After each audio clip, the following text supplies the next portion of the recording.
Hello everyone, welcome to our class. Today we are going to talk about Chinese ceramic folk stories.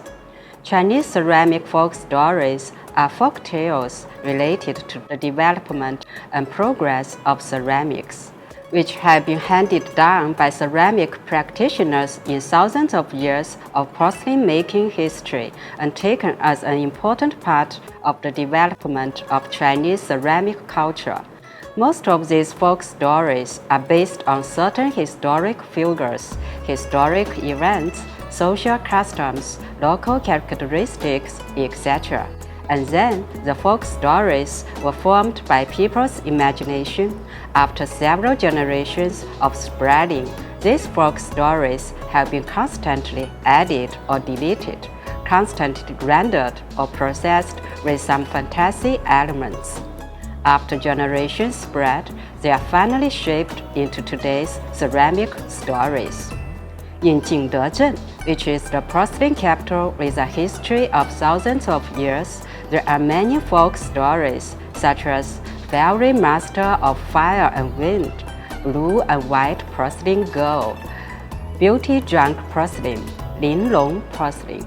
These folk stories have become part of the Chinese ceramic stories, reflecting the progress of Chinese ceramic industry and the development of people's ideological understanding. In Jingdezhen, there is a legend of Blue and White Girl. It is said that in the Yuan dynasty, in order to find some pigment on porcelain, a girl named Liao Qinghua went to Xiaoqing Mountain, which is more than 50 kilometers away from Jingdezhen, to look for a strong material for the pigment. Unfortunately, when her fiancé found her on the mountain, she was frozen to death on the mountain top. Under her feet, there were stones with blue color.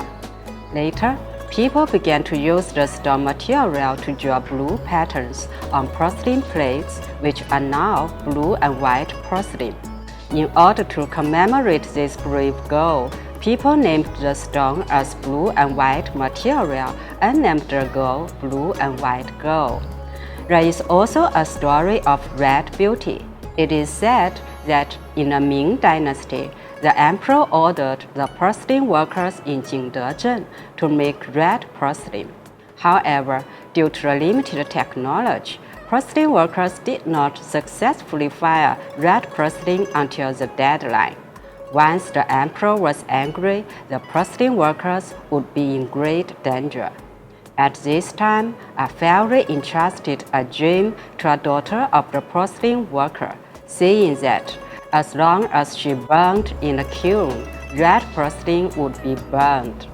The next day, she went to the kiln to see her father and jumped into a firing kiln when the porters didn't pay attention. When the kiln was opened, the porcelain of the kiln showed a bright red glaze color.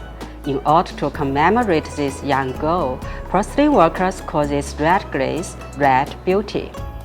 Although most of the ceramic folk tales are fictional and some of them add certain mythological color, they truly reflect the heroic spirit of ancient Chinese porcelain workers, who are indomitable, fearless of violence, fearless of sacrifice, and dare to struggle.